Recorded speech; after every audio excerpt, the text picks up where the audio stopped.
작년 7월 달에 취입을 했는데요. 오디오 서비스 질 향상에 도움을 줄 것인가. 이런 부분에 대해서 굉장히 기대가 커졌고요. 거기에 부응하고자 우리들이 이제 작년에 뭐 표준화 사업이라든가 건강정보 고속도로 시스템, PHR 확대하는 것들, 그리고 나의 건강 기록에 개설할 문제들, 그리고 국가통합 바이오 빅데이터 플랫폼 구축하는 것, 그리고 지금 이제 최근에 개통을 했지만 폐업, 의료기관 진료 기록 보관 시스템, 그런 국민들의 편의라든가 이런 증진하기 위해서 여러 가지 것들을 했는데 나름대로 PHR 같은 경우는 정비혁신 왕종원장에서 국무총리상을 받았다든가, 또 특히 우리가 이제 집중하고 있는 게 이 보건의료 데이터가 민감 정보이기 때문에 그쵸. 이걸 어떻게 안전하게 보호할 것인가, 이 부분에 굉장히 집중을 하고 있는데 작년도 개인정보보호위원회 개인정보 보호 수준 평가에서 우리가 최우수등급인 S를 맞았고요. 그런 부분들이 작년에 좀 좋은 성과였다 이렇게 생각합니다. 그러니까 이제 우리 원에서 하는 사업을 보면 원이 만들어진 이유는 우리나라에 굉장히 많은 데이터가 있습니다. 네. 건강보험도 많은 데이터를 갖고 있고 심평원도 많은 데이터를 가지고 있고 네. 많은 데이터가 있는데 밖에서 데이터가 잘 활용되지 않고 있다. 네. 이런 이야기가 있어요. 그래서 그게 원인이 뭔가 봤더니 표준화가 안 돼 있다. 그래서 데이터를 서로 상호 운용성이라고 그러는데 서로 활용할 수 있도록 하는 기본이 되는 표준화를 하는 게 이제 우리 원의 가장 기본적인 업무라고 보면 되고요. 표준화를 적용해가지고 병원들이 그 병원 정보 시스템, EMR 시스템을 EMR에 그대로 운용할 수 있도록 하는 거. 그게 이제 저희들 EMR 인증 사업. 이게 이제 사실 이제 가장 기본적인 사업일 거고요.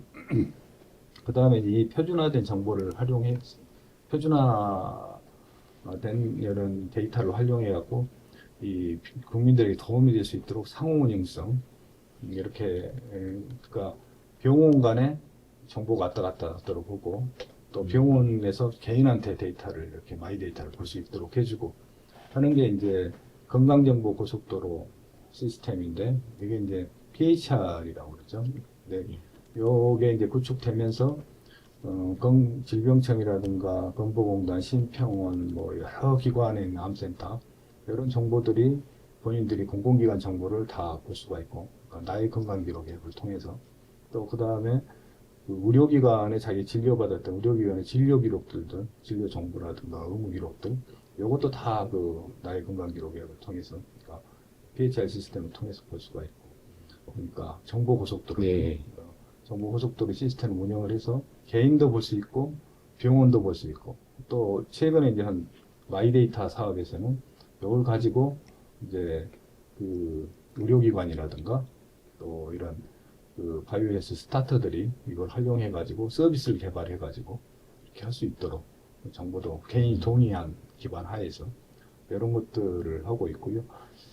그 다음에 이제 그 진료 정보 교류라고 그래서 병원에서 이제 영상 정보를 찍거나 엑스레이를 찍거나 이런 정보가 예전에는 다 서류로 하거나 필름으로 했는데 CD로 굽거나 지금은 우리 진료 정보 교류 시스템을 통해서 A병원에서 B병원으로 그냥 보내줄 수 있도록 하는 그래서 굉장히 의료 이제 비용도 절감하고 편리도 증진해주는 이런 사업을 하고 있고요. 감염병 관련해가지고 우리가 종합적인 시스템도 운영하고 있고 이게 전부 다 이제 국민들 건강과 관련되고 또 여러 가지 뭐 이 데이터를 활용해가지고 바이오 헬스 산업도 증진할 수 있고 이런 게 될 것 같고요. 그 다음에 그 데이터가 이제 각 여러 군데 사실이 있는데 그것을 이를테면 심평원 정보는 심평원에 해당되는 정보만 거기에 있어서 여러 개 정보가 필요한데 심평원 그걸 취합할 수가 없거든요. 보건의료 빅데이터 플랫폼이라는 걸 우리가 운영을 해서 심평원이 됐든 건보공단이 됐든 암센터가 됐든 이런 정보들이 질병청 정보 뭐 이래서 그 정보들이 다 연구자들이 원하면 그걸 제공할 수 있는 체계가 되어 있는 거고요. 암 관련해서는 KQ라고 230만 되는 그 정보들이 우리들이 암 관련 정보들이 다 모여 있습니다. 그래서 연구자들이 원하거나 이렇게 하면 제공해 줄 수 있고. 근데 이제 이렇게 하더라도 그 정보들은 그 가명 정보나 이렇게 하도록 돼 있어. 개인이 이렇게 연결되는 정보를 그쭉 연결해서 이렇게 보기는 어려운 상황인데, 그렇게 하려면 개인정보 동의가 필요해요. 그래서 개인이 정보를 동의한 사람들 100만 명을 동의를 받아가지고 그분들에 대해서 유전체 정보, 임상 정보, 조직 정보, 뭐 일상, 뭐 생활 정보 이런 걸 다 모아가지고 한꺼번에 저희들이 하는 국가통합 바이오 빅데이터 플랫폼 구축하는 사업 작년 4월 달에 시작을 했고요.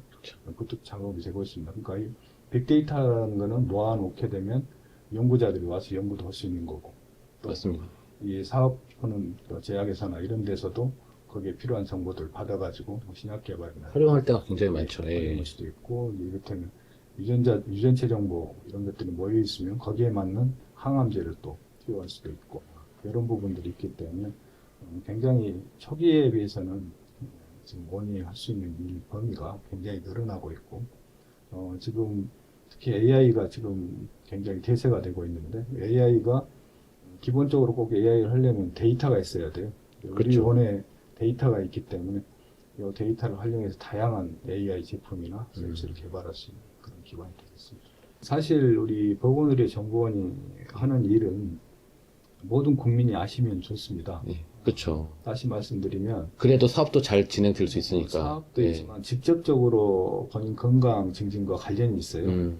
이를테면 나의 건강 기록 앱 같은 경우는 본인이 진료받았던 내력, 내 이력이라든가 예방접종 이력, 건강론임 받은 것들, 이런 것들이 다 본인이 스마트폰을 통해서, 앱을 통해서 다 볼 수 있기 때문에 그걸 가지고 의사 선생님한테 보여드리면, 또 우리가 의료기관 PHR 연결되어 있는 데는 바로 모니터에 뜹니다. 그 자료가. 그렇게 되면 의사 선생님이 그걸 보시고, 약물이 너무 지금 여러 개 약을 먹는데 용량을 초과했다. 한 개를 먹을 때는 문제가 없는. 특히 이제 중요한 게 어린애들 같은 경우는 예방접종이나 건강검진 기록이 굉장히 중요하고, 그렇죠. 초기 때 예방접종 해야 되니까. 발달장애인 같은 경우도 사실 여러 개 질병을 가지고 있고, 또, 사실 본인보다는 뭔가 다른 도구를 통해서, 시스템을 통해서 이렇게 지원을 해주면 굉장히 효과가 있는 것이고요. 이게 굉장히 사실은 유효한데, 지금 우리가 지금 기관 자체가 생긴 지가 얼마 안 되기도 생긴 했고. 지가 얼마 안 예. 됐고, 맞아요.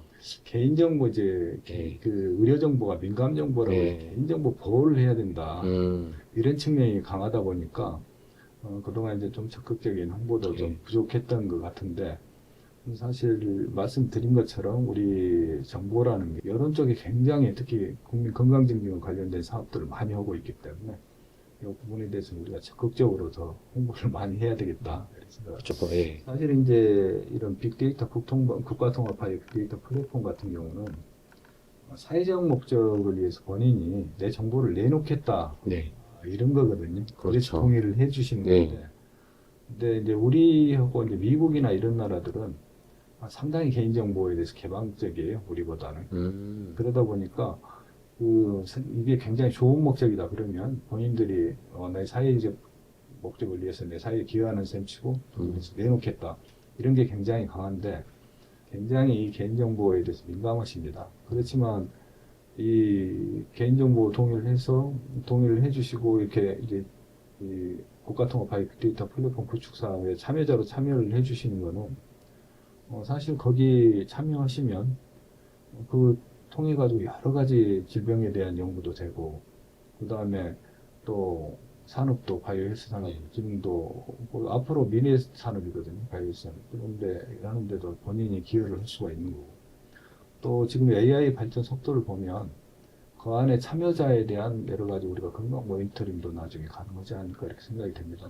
그렇지만 하여간 이 사회적인 목적을 위해서 본인들의 사회 발전을 위해서 기여를 한다 그런 생각으로 이렇게 해주시는 것이기 때문에 이 부분에 대해서는 우리가 더 홍보를 해야죠. 지금까지 이렇게 개인이 그러니까 뭐 주민등록번호로 하지는 않습니다. 하지는 않지만 각각 개인을 이렇게 연결해 가지고 뭐 이렇게 쫙 볼 수 있는 그거는 지금까지 뭐 조그맣게 연구를 통해서 동의 받았고 하는 걸 빼놓고는 없었거든요. 큰 대규모 사업. 이제 이 대규모 사업, 이 사업이 우리나라만 하는 게 아니고 예. 미국은 워러버스라고 해서 맞아요. 진행이 됐고요. 영국, 핀란드, 영국 예. 또 뭐 지금 바이오뱅크, 그다음 핀란드, 핀젠 여러 나라에서 하고 있습니다. 이런 시도들을. 그렇기 때문에 지금 이 부분이 지금 예전같이 그냥 단순하게 몇 가지 진료 기록이나 이렇게 모으는 게 아니거든요. 유전체 분석에 대한 굉장히 기술도 많이 높아졌고 조직에 대한 것들 이런 것들이 많이 높아졌기 때문에 같이 이렇게 활용하면 굉장한 것들이 나올 수가 있어요. 결과물들이. 그래서 우리도 빨리 해야 된다. 지금 이제 시작을 했고요. 네. 그 작년 이제 4월부터 시작을 했는데 일단 기본적인 이제 뭐 동의 시스템이라든가 여러 네. 가지 하는 또 뭐 이렇게 하는 뭐 검체를 옮긴다든가 뭐 이런 시스템들이 바이오뱅크를 만들고 이런 것들이 이제 기본적인 게 돼 가고 있습니다. 먼저 이제 시스템을 구축하고 그 다음에 이제 참여자 모집들이 이렇게 들어가게 되는데 더 많은 분이 참여해 주시지 않을까 그렇게 생각을 하고 있고요.